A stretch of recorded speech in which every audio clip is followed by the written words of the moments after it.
Hi, everyone. Dan Baumann here with the Designer Show. Welcome, welcome. We've got on our show Betsy today, and John is there, but his video camera is not working. So we get to look at the lovely house that he's drawn, and he's still got the audio. So we'll be able to hear John.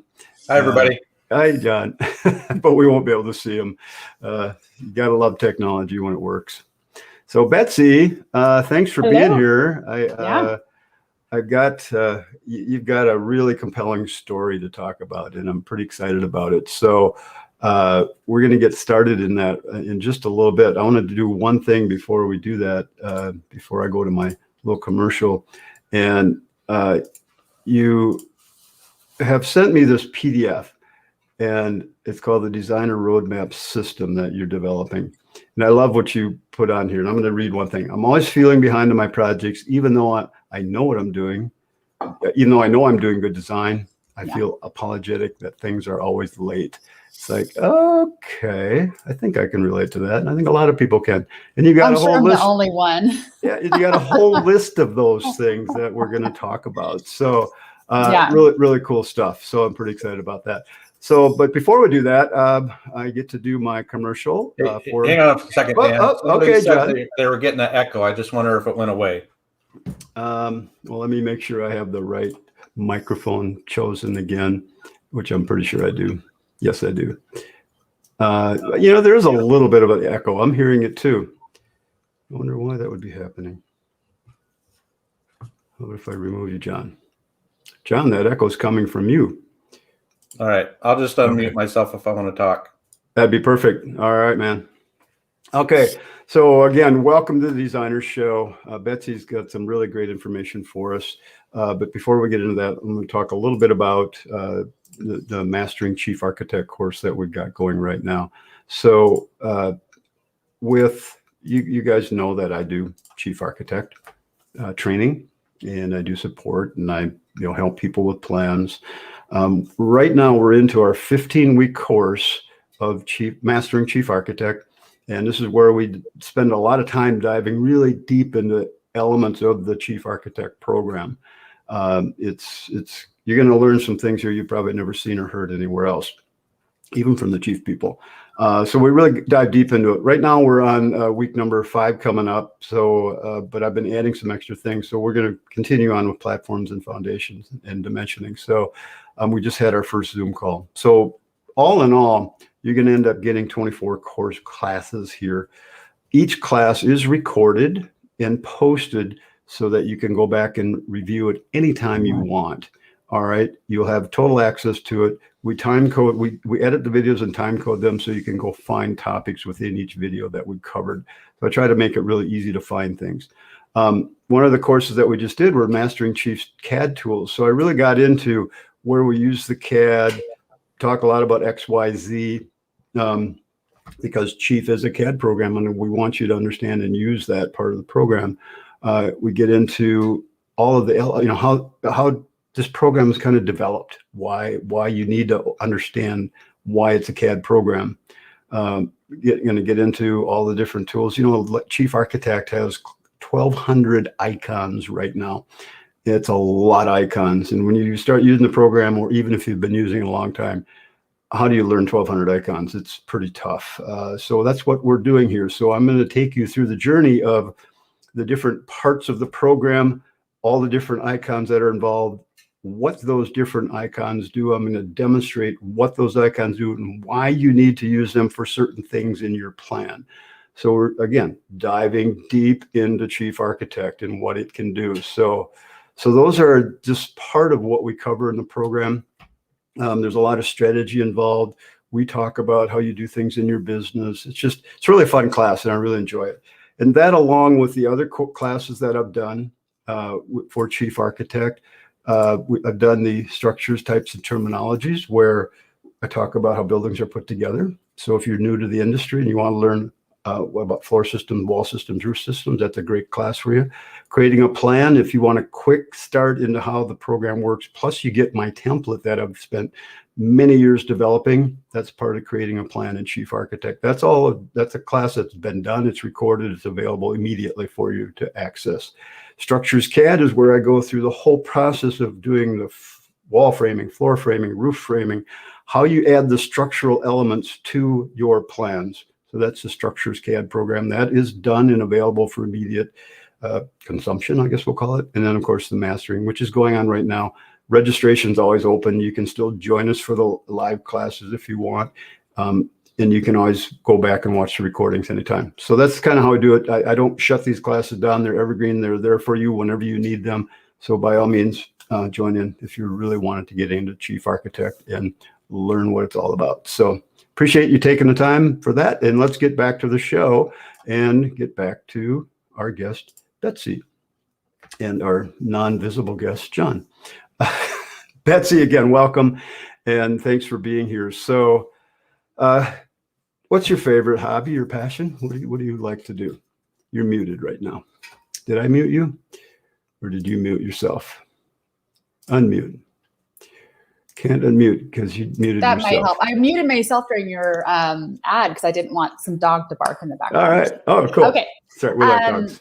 So I live in the Pacific Northwest. I live in Portland, Oregon, and we have so many amazing, beautiful natural areas. So one of my favorite hobbies is hiking, and I also really love paddleboarding. Stand-up paddleboarding is a Nice. recent new passion of mine. That's like my happy place when I can get out on the water. So you have a lot of lakes and streams and around there, or places? Yeah. Okay. My family and I love to go camping on lakes and then get out and do a lot of that. Nice.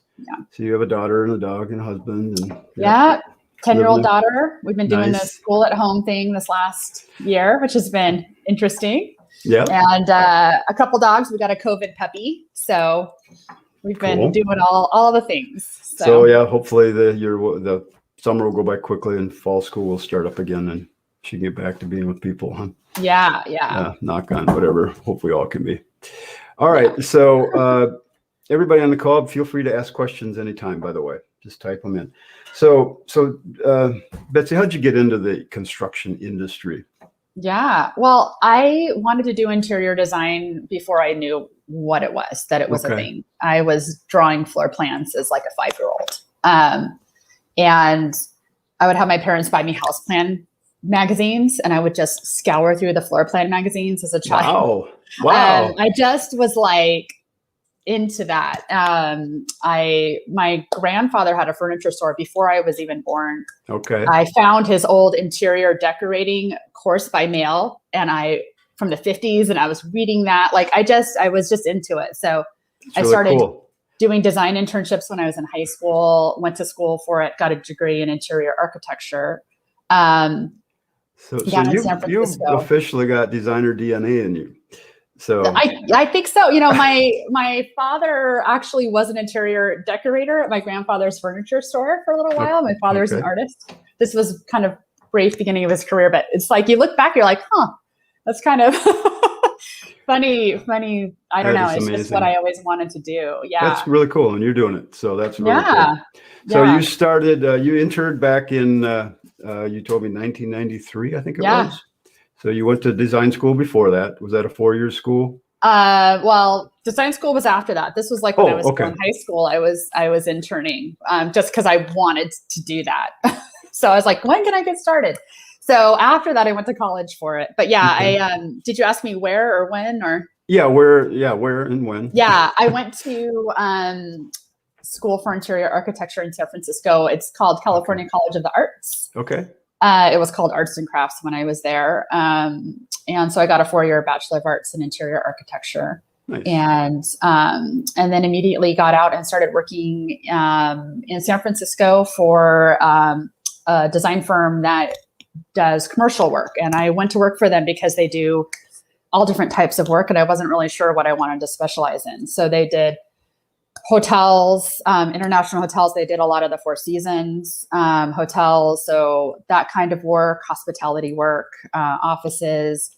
So I got to work on this just huge range of projects and large scale projects. So we were the interior architects, and there would also be an architect on the project as well. So I got to learn all of just how a large firm operates and on these large scale projects, and what kinds of systems they use, how they coordinate with a large project team, and kind of that level of I don't know, professionalism, if you will, that was kind of going on in that world at that level, which was just a great education for me as a, right out of school, being able to do those things. That's cool. Yeah. So you must have really, you saw a lot of cool things happening then, and how people could work together on that whole design process that goes into every project that we do. So that had to be an amazing learning experience for you. So from that point, you then moved into, I think you said you moved to how did I Portland? go out on my own? Yeah. Like, what happened there? So how long did you do the commercial stuff? 4 years. Okay. Yeah. So I did that for 4 years, it was my dream job. I mean, like I said, I wanted to do this my whole life. And then I'm in this dream job. It's like I felt like I had a midlife crisis when I was like 25, because I was like, I'm here, but this isn't quite the right fit for me, but I have this job to die for, but I don't know, I'm not quite happy. And what I realized was that although it was like prestigious, if you will, I wanted to have more of a hands-on connection with my work. And when you're working on the Four Seasons Dubai or, something that's around the world, I kind of felt like I was in school still, because you're just in an office working on a computer and you don't actually get to see the project done. You don't get to have that connection with your clients and what you're actually doing. So I moved to Portland and kind of just stopped everything for a little while and was like, okay, what do I even want to do design? What do I even want to do? I need to just kind of rethink everything. And I actually volunteered for I just started, design didn't go away. And I just realized I want to do it, but I want to do houses and I want to do remodeling and I want to have more be on job sites and be connected with homeowners and just feel like it's more real, that I can relate to what I'm doing. That I'm working with people that real people, if you will. Sure. Your connection with the whole process from start to finish and how it affects the clients that we work with, so that you were working with. So that's cool. So that was 20 years ago? No, that was about 17 years ago. Oh, okay. So that's when I started going out on my own here. Okay. And so that's how, and I just went out on my own. I wasn't planning on going out on my own. I never saw myself as an entrepreneur, but I had a friend said, oh, can you design my kitchen? And then, it just kind of, sure. And then next thing I knew, I was running a business. So I never thought of myself as a business owner. I was never trained in business or project management or any of those things. I was only trained as a designer. So I was just figuring it out as I went along. I had all this great training as a designer working for this design firm, but I wasn't even a project manager there. And I definitely wasn't running the business. They had staff for that. I was just doing design. So I had to kind of learn all of that on the job as I was going. Of course, they taught you all of that stuff about running a business in design school, right? Yeah, all those classes, exactly zero. Yes, which is pretty typical of architecture. Yeah, they don't teach you business; they teach you how to do architecture. I got a great design education. I guess that's why they have business schools, to teach you how to be in business. Yeah, I don't know. It's hard. It's hard for the small designer just trying to figure out how to. It's a complicated business. Isn't it though? Anything to do with building in any aspect when you're working with clients, remodeling has its own set of difficult situations versus new home, but they both have a lot of challenges in that you're working for a client you're trying to please. Even if you're in spec homes, you're trying to, you got to be up to the current styles and you got to build the project that people are going to buy.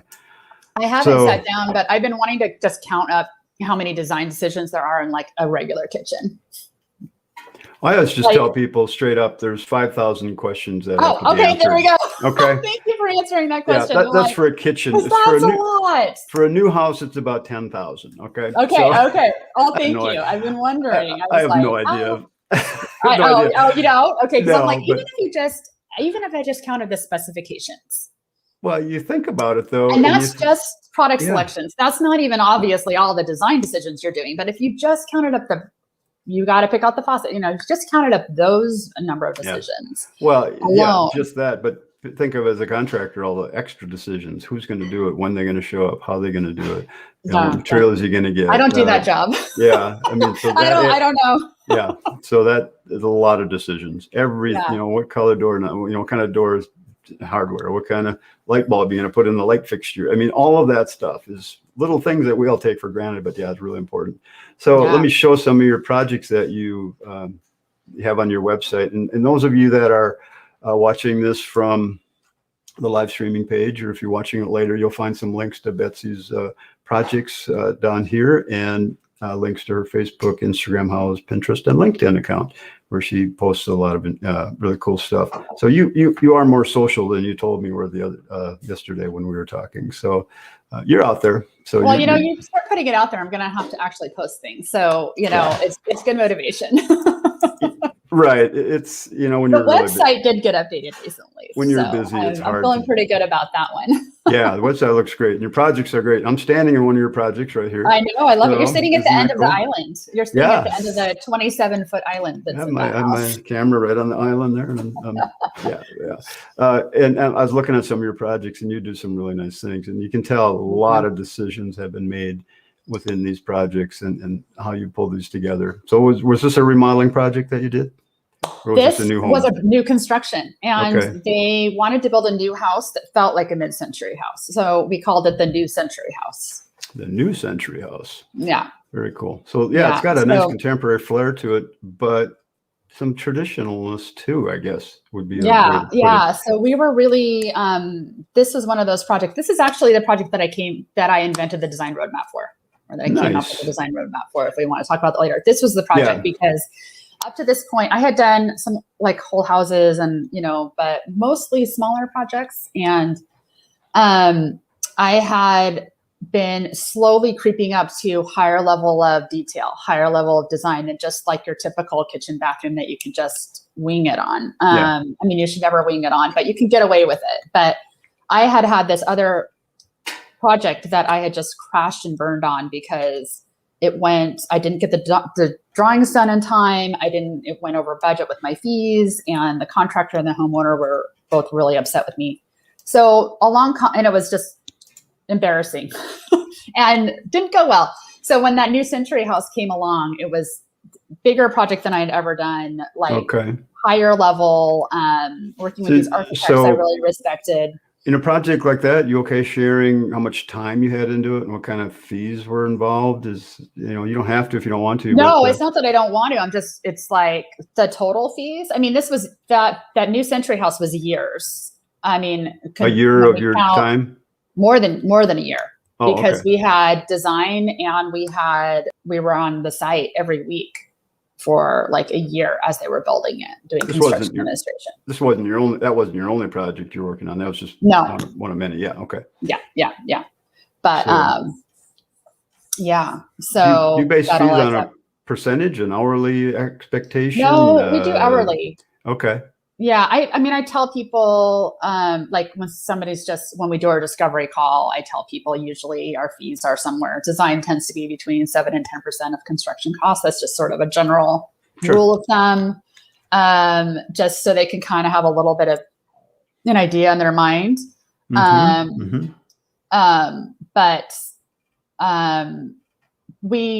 I look at the project, I do a detailed what I call the design roadmap, where I actually do an estimate and lay out exactly what we're going to do and how much it's going to cost and how long it's going to take.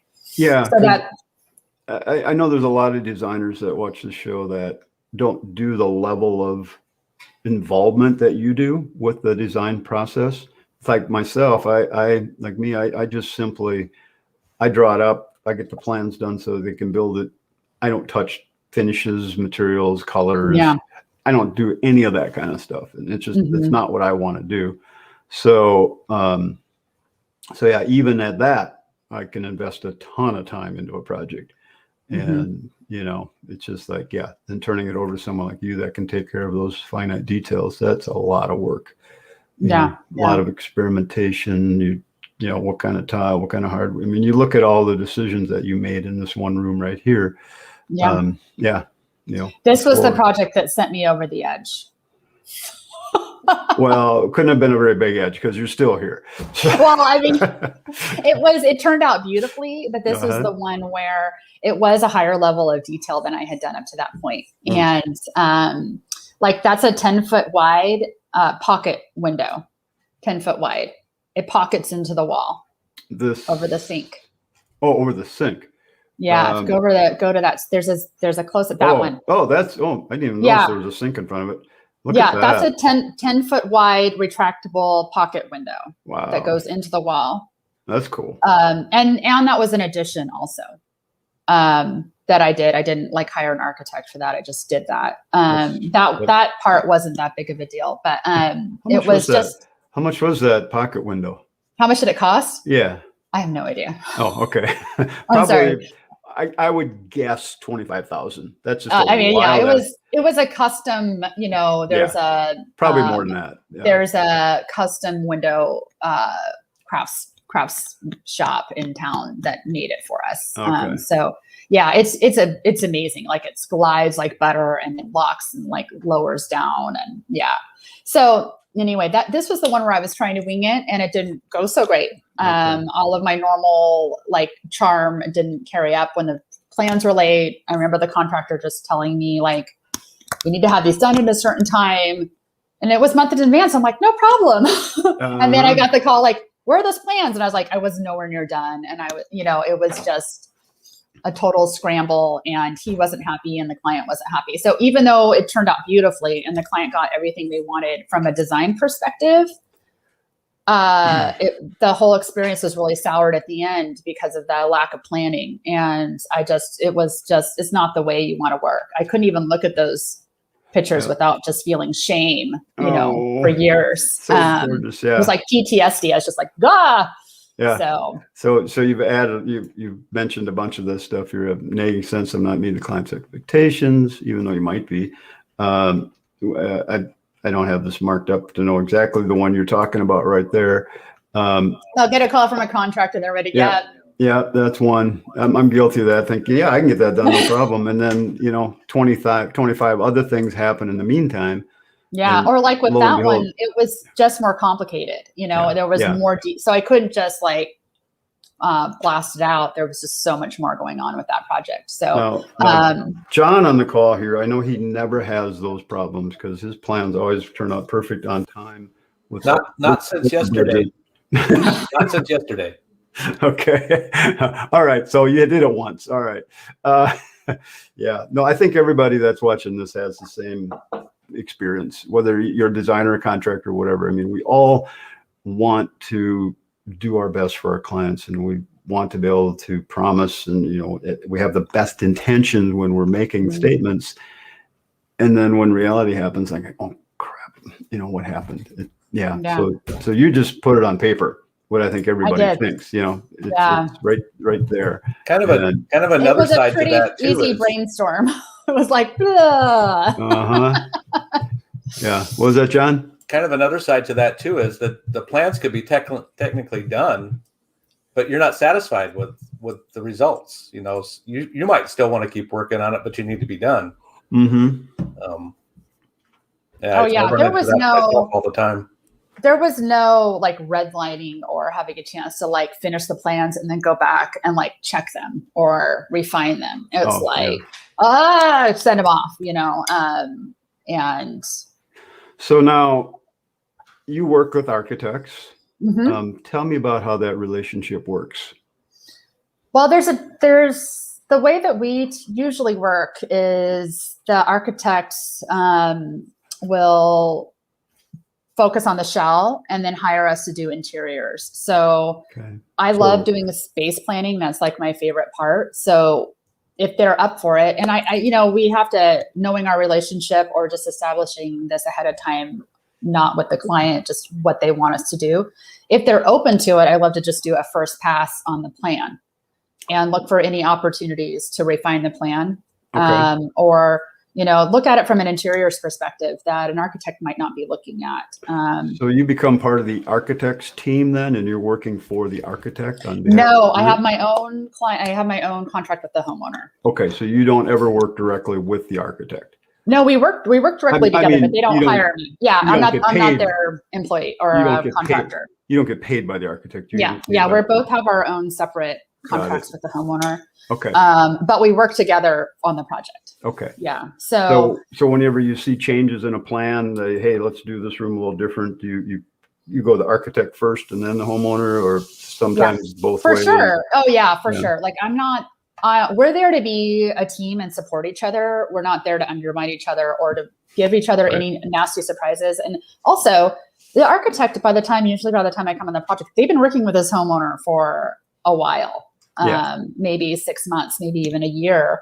So they have already asked all these questions that I may not know about. They've already gone through a bunch of different ideas that I may not know about. So I'm not going to walk in and be there and be like, why don't you put a door there? And they're like, well, that was 5 revisions ago and we had one, but the homeowner, like, I don't know all that history. So I'm not going to make both of us look stupid by just throwing it out there. So I'm going to go to, and also I may not know structurally what's possible or not possible. Like I'd love to put a window here. Well, actually that's,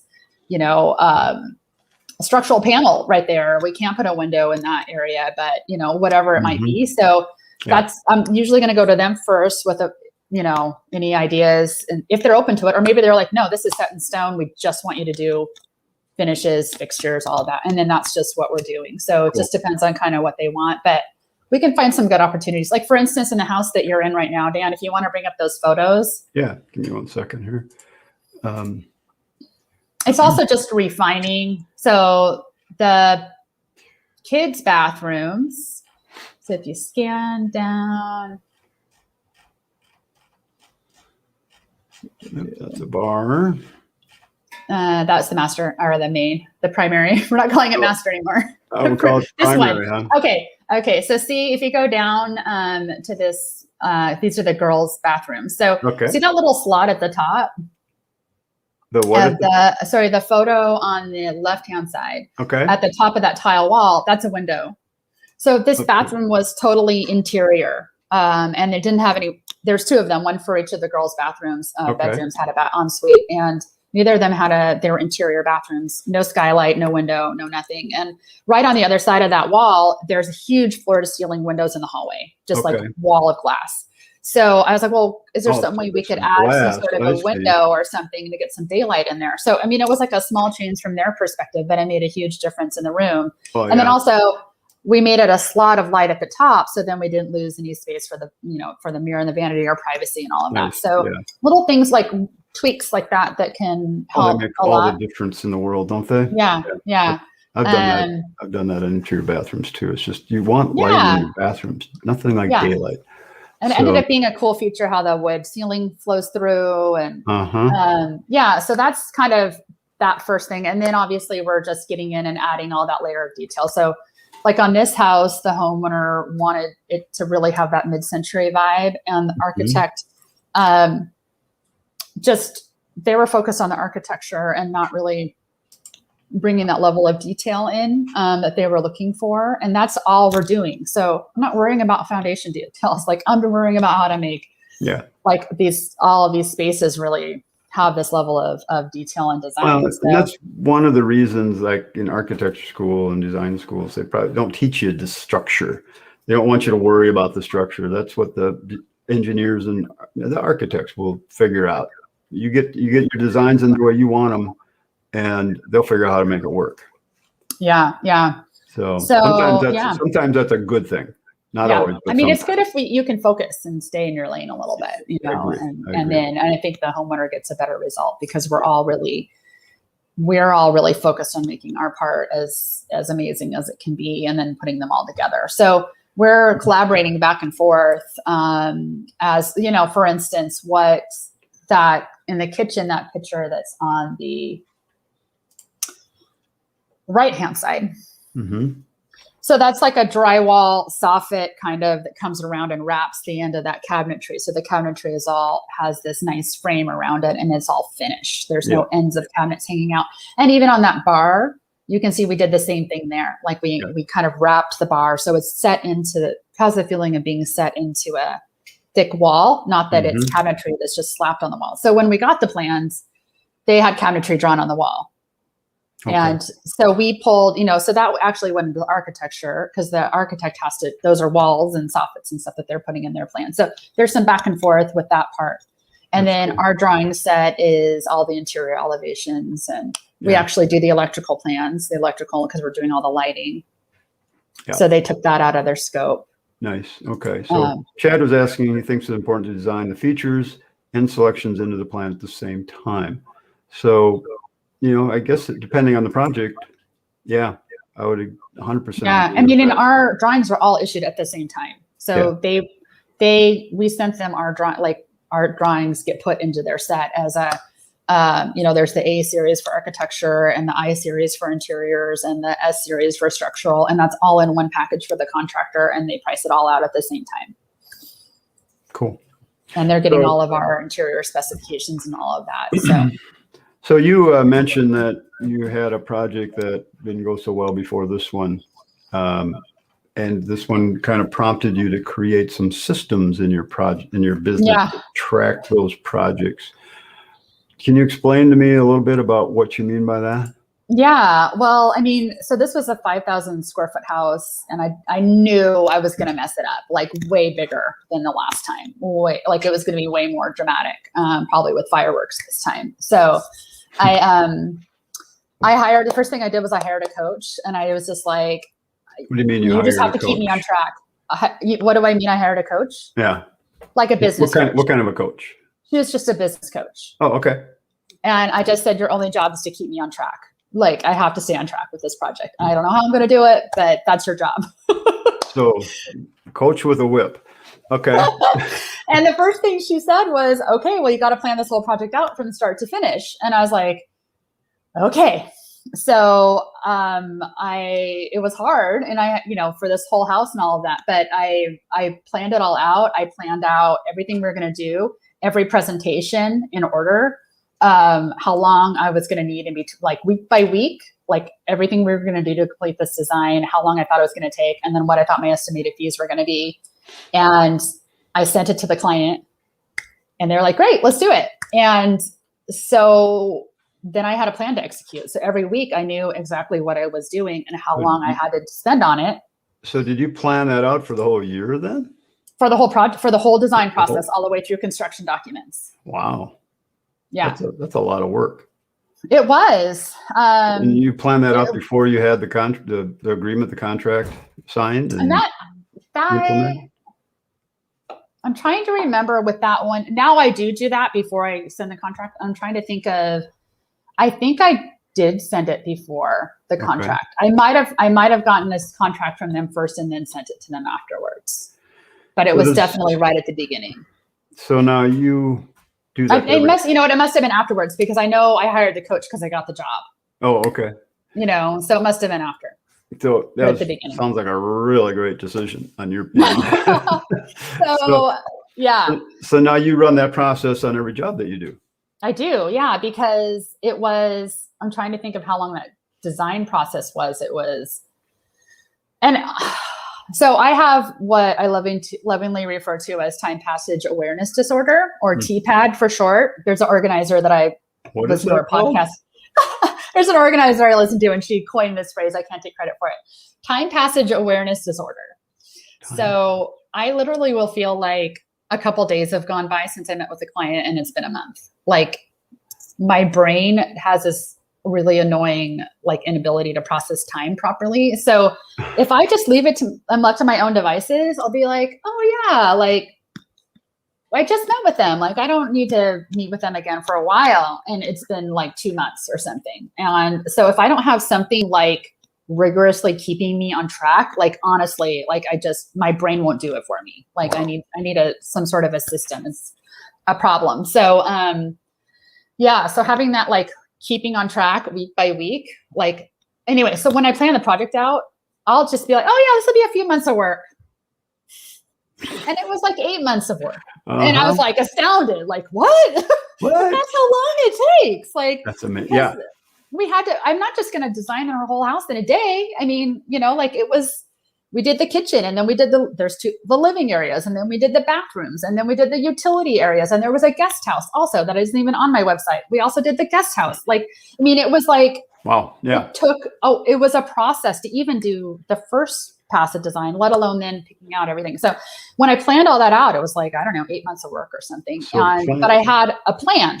Yeah. So planning these projects out must make your life a lot easier then, because you kind of know what to expect. So are you in your plan every day, looking at where you're at and Yeah. And then what was great is that we had a contractor on board, we had an architect on board, and I could show them the plan and say, hey, I expect to finish construction documents up in September. Like, is that in line with when you are planning? When are you planning on starting construction? Like, this is already, all happening. So they can come back and say, oh yeah, that's great. Or actually, no, we were hoping to start in July. Or, it's instead of getting a call in July, hey, where are the plans? Right. And I am not even halfway through schematic design yet, which is the kind of stuff that used to happen to me. Yeah, understood. So now you don't scramble from fire to fire. The client will check in and realize a month has gone by since our last meeting. I set up a presentation and scramble to complete the work in a few days, working long hours, fueled by adrenaline. Oh God, yeah, I've done that way too many times. Me too. Presentation goes great. And a claps of relief, and you pulled it off. I'm the hero. Yeah. Meanwhile, you've ignored other projects. You're shot because you're exhausted. Oh my God. Yeah. Also, nobody is ever grateful. Like, they never fully appreciate, because it was basically your own disorganization, right? You're like, I just killed myself to do this for you. And they're like, yeah, you just did your job. Yeah. You don't get a medal, even though you feel like you deserve one because you just killed yourself. Oh yeah. I don't care about that. And again, I always tell people, you look at the finished project, the finished plan, and it looks like, okay, well, yeah, great. That looks wonderful. What? Yeah. So people don't see the 200 hours of late nights and caffeine induced coma that you go through to create that, the 20 different versions that you've tried to get to arrive at the one that you think works the best for the client. A lot of people don't see that. And so that's that's well, and that's also what the design roadmap does too, is that if you give it to your client, which you certainly don't, you could just use it as a tool to keep yourself on track. But I give it to the client because I also want them to know, because if they have no idea. If you watch the HGTV, most of those shows, the design process is before the show even starts. Like, the design process is when the designer walks through in the first 2 minutes and waves their hand and they show a couple little renderings. And then the whole show is construction administration. Yeah. That's the whole show. Well, and the design is like, oh, well, of course I just wave my hand, so when you lay it out and you say, here's all the steps that we're going to have to go through. First, we do this, then we do this, then, and this is going to take 3 weeks, and this is going to take 6, and they can see from beginning, and then we do construction documents after that. And that takes this, and they see all of that. And it's like, oh, nobody ever asked me, like, why isn't this done already? Or, well, you just draw the plans, right? It's like, and I don't have to ever justify myself or tell them anything, because I send that with my proposal, and it's never questioned again or even spoken of. It's That's just really taken cool. for granted that this is the process that we're going through. That is cool. Yeah, I like that. That's really nice to lay that out there for everybody to see. And it's got to be a load off of you to know the process that you have to go through. It's like every time I start a new project, I just start the project. I don't necessarily think through the whole process. What I do is a lot simpler than what you do, in that I don't do any of the interior stuff. So I've only got 1,000 decisions to make versus your 5,000 or questions. I always say questions to ask, not decisions to make, because that's what we're doing. We're asking the client the right questions, and then we're helping them answer them. That's really our job of what we're doing as designers, is come up with the right questions. And that's really a lot of work, coming up with the right questions to ask and to get the answers to the questions that you need. So you mentioned that you work with a virtual assistant. Yes. What does that mean? That is a good question. So I have been working with her for about a year, so it's sort of new. Mm-hmm. But I had kind of heard about this for a while, and it sounded kind of interesting, but I was like, I don't even know, what would I even have her do, or how would you even do that? That just seems so strange to me. But I had a friend who had really good success doing this, so I thought I'd give it a try. And I started slow, and then I have built up more and more and more and more. And so she's doing a ton of stuff for me now, which is amazing. Okay. She does a lot with sort of behind the scenes. She helps me write my proposals and do all that. And she does my invoicing for me. the most helpful thing she does for me is she checks my email and my calendar every morning and sends me a text message at 7 a.m. that is like, here's what you need to know. So I don't have to immediately wake up in the morning and get in my email and get in, because I hate that. I don't want to miss something, but if I get in my email first thing in the morning, it's just like not where I want my brain to be. I want to be like kind of centering myself. So that's amazing. And now she does like my scheduling. And so how'd you go about finding a VA? I just went off of my for virtual assistant. Virtual assistant. Yeah. There's a lot of people out there. My friend used this company. Can I say what the name of the company is? Sure. It's called Wise Advise or Wise Assist. Wise? How do you spell Wise, like a owl. Wise owl. Oh, Wise, like an owl. Wise, W-I-S-E, assist. Yeah. If you look at Wise Advise, they'll both come on there. Oh, Wise Advise? Yeah. Yeah. So they're a company that has a ton of people working for them. And they assign someone to you. But what I like is that it's a whole team. It's a cool company. It's all like military spouses. So they're people who are highly qualified but might have trouble finding regular jobs because they have to move around so much. So I think that's kind of a cool aspect of the company. But what I like is that you have your person, but there's a whole giant team behind them. So usually the limitation of a virtual assistant is they might know certain things, but not others, or just the website right here. Yeah. Or if they go on vacation or they quit or something, you're out of luck. And what I like about Wise is that they have this huge staff. So if my assistant doesn't know something, she can, it's really cool. If my assistant doesn't know something, she has a project manager above her and she has other team members. So she's like, I'll get an answer back to you about that. And then she puts a question out to her whole network. Nice. And can get stuff back to me. So, and then they also have like anything you need on there. So it could be just admin, it can be bookkeeping. I mean, I sound like I'm an ad for Wise, but I've been so happy with them. Yeah. Actually, I knew you had virtual assistants. We never ever talked about who or why. So I'm just bringing this up because it's a good thing. And there you go, people. There's a resource for you. I will say, as a little caveat, I think I have the benefit because my friend who recommended them she's like one of the most organized people I know. And so I asked her like, well, how do you tell them what to do? And how do you work with them? And she showed me her spreadsheet and how she records training videos. And how she, and so she showed me how she did all of that. And so that's what I started doing.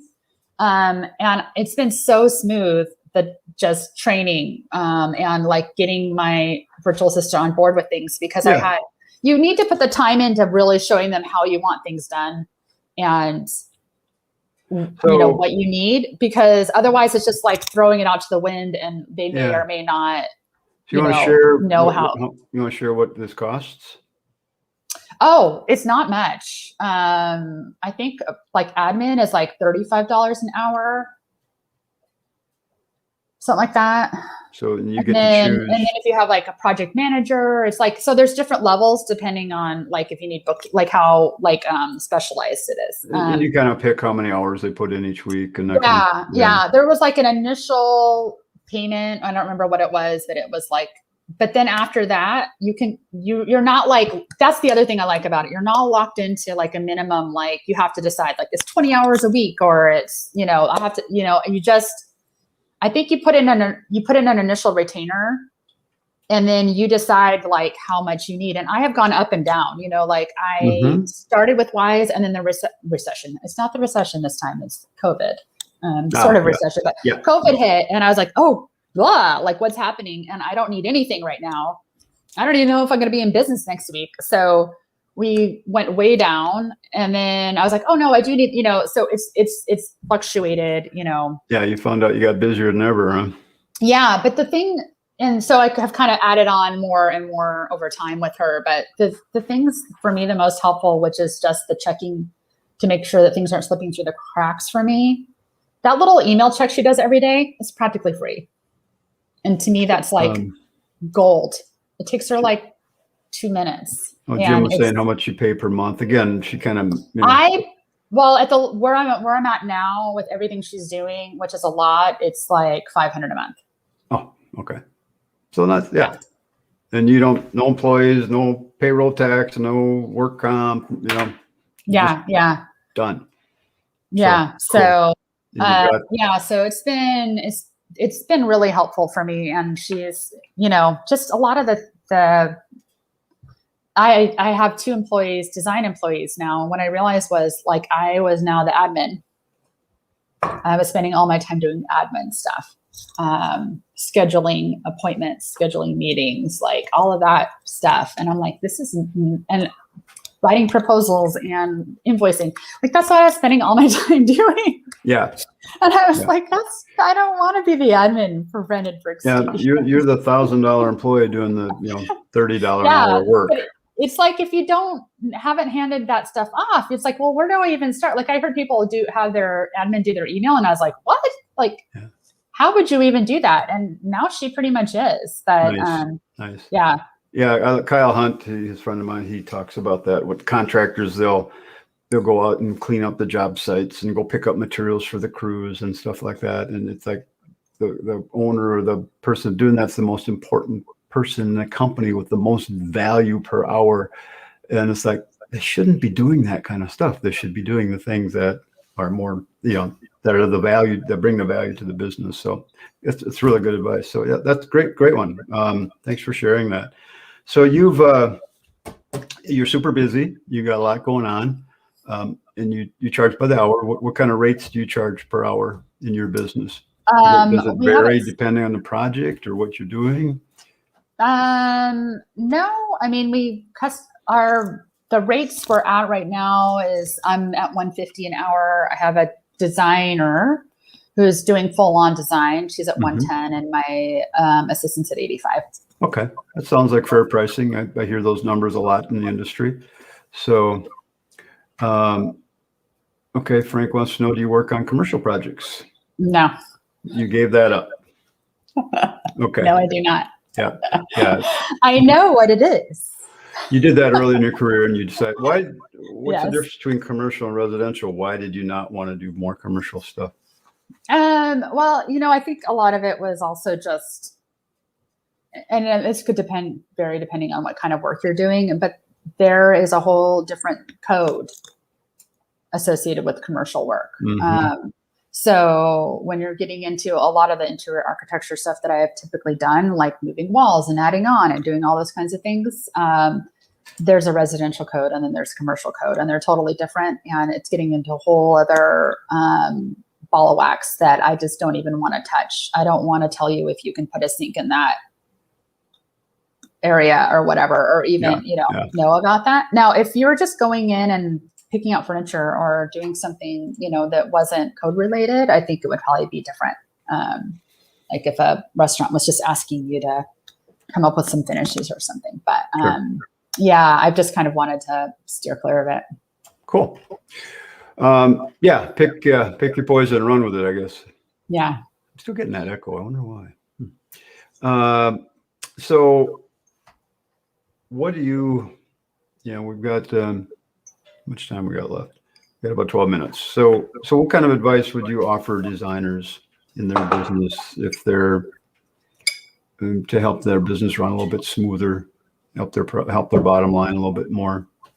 You got any advice that you'd like to share?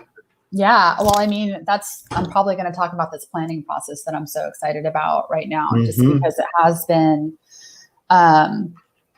making such a difference in my business. And I know it takes more time up front to plan the project out. But it starts with keeping really good track of the time you're spending. Invest in some sort of a time tracker. Like I use Harvest. You use Harvest, A lot of the designers I know use Harvest. It's not the only one out there. Robin mentioned that last week, Harvest. Yeah. I think I'm the one who told her about it originally. Okay. Yep.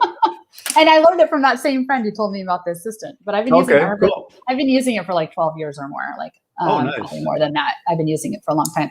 But it lets you break out a project by phase. You can put budgets in there. So keeping track of your time is key, because if you don't know what you're doing, then you don't even know like how to estimate how long things are going to take. And it's taking you way longer than you thought, all the more important to keep track so that next time you'll know. Yeah. So just rip the Band-Aid off and just start keeping track.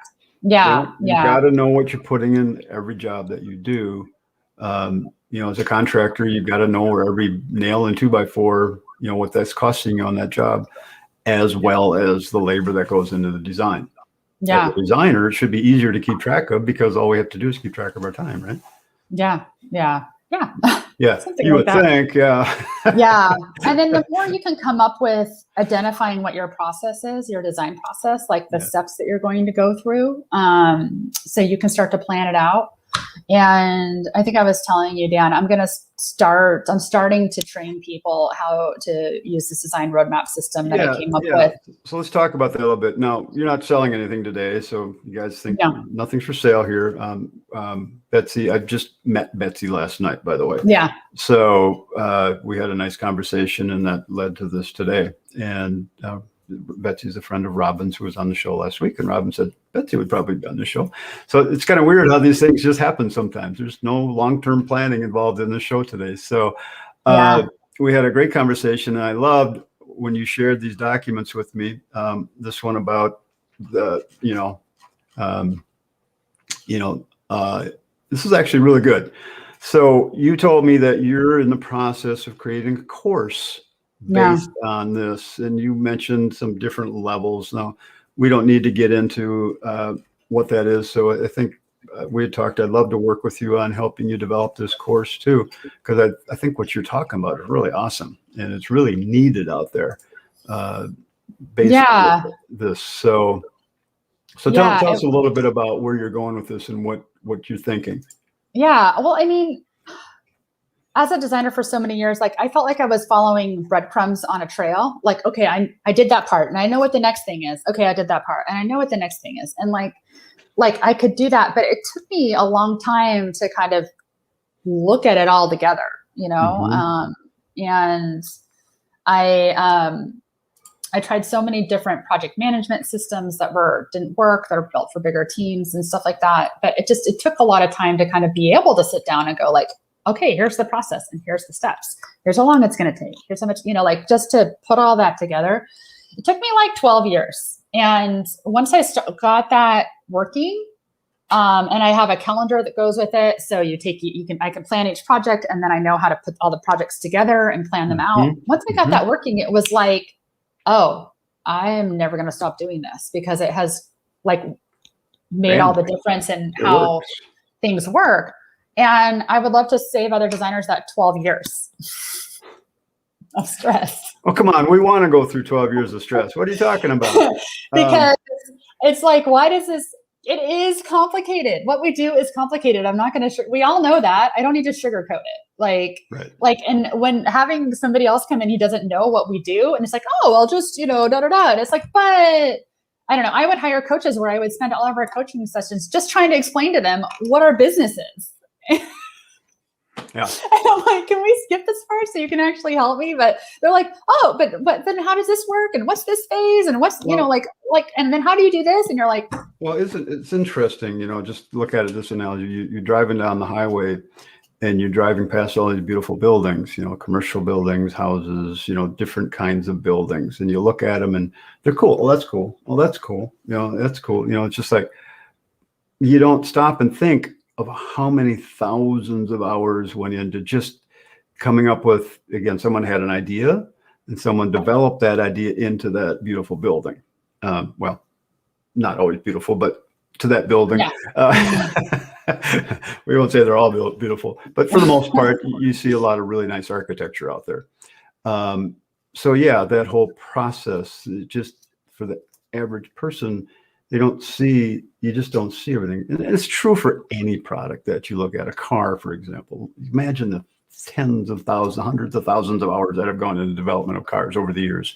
Yeah. And each new model, how much goes into that. It's just like, it's but of course they've got their systems down, really, really nice when the car industry. Yeah. And how they make it reproducible, right? So we could do some of that in this industry. So that's kind of where you're driving at. So give us a few ideas of what you're talking about in this course that you're thinking of doing. Yeah. So I've kind of have these different components that I put together. The design roadmap are you talking about like, what are the pieces of it, or how am I going to teach it? Again, you don't have anything formally ready to sell. And you guys on the call, I'd love for you to type in your comments. You think that's a good idea? Would you be interested in something like that? Let's see, we got this one. I haven't read this yet. Are there common gripes about folks in my field I should avoid? I like to be more of a helper than just a service provider. Okay. So I don't know if you want to comment about that real quick. Oh, that's a whole other question. Well, kind of is, yeah. I think accuracy. I've tried to hire drafters several times and to do my as-builts, which I would love to hire out. And I always go back to doing it myself, literally. Yeah. Because I'll get stuff back and it's not right. Yeah. It has to be right. And as a designer, if you get the plan and one thing's wrong, you realize I don't even know what I don't know here. Like everything, it totally breaks your trust in the whole thing. So just accuracy. Yeah, that's one part. As-built, I've told a lot of people that in itself would be a wonderful business if you could, get yourself planned properly, get in touch with a half dozen contractors. You'd be good to go. God, I wish I could just send someone else to do those. That would just be awesome. You could depend on it being accurate. The technology for that's changing. So throughout the year, I've been talking more with the Canvas people. They've got some cool things coming, and we'll be doing some more presentations on that coming down the pike. So that technology is changing. It's getting better where we can start relying on more of that stuff. So yeah. But with any as-built that you don't do yourself, it's like it's got to be that don't just throw caution to the wind. You should verify. You have to go back and check things. Verify. Yeah. Absolutely. Yeah. Totally. So back to your course that you're developing. Chad says, "Sign me up." Interested. I think we'd see a lot of that going forward. So, well, it's funny. It's one of those things that it's like it's been on my mind for a while, and suddenly it's like this is a thing. Like I'm going to make this a thing, and it's all really like formulating really quickly, and how it's all laying out. I have like a course with 6 modules that has like, okay, we have this part, design roadmap. That's your ground view. We have our planning calendar. That's the 5,000 foot view. Like I have my 30,000 foot view where we're looking over the months of what everything is and how it's planning out. And, like I have it like, it's kind of hashing out into a 6-week course where each week we're going over one component and then putting it all together. So by the end, you have the ability to know like exactly what's going on all your projects, where, how it's planning out, how far out you're booked. You can hire an assistant or know how busy your assistant's going to be, because you know how much work you're going to have coming up. So, so if anybody wants to reach out to me, like via email, you can put that out there. I'm starting to offer this like as one-on-one, I think, depending on how much interest there is, just to kind of get it going. Cause I'm eager to get it out there. Like I'm excited about it. And I just want to see it start. And also just to see like, what's helpful, what's not, how we can continue to refine it. Betsy at brandenburgdesign.com. brandenburgstudios.com. brandenburgstudios.com. Okay. Just put a dot between the Betsy there and studios instead of Hurst, and you'll be good to go.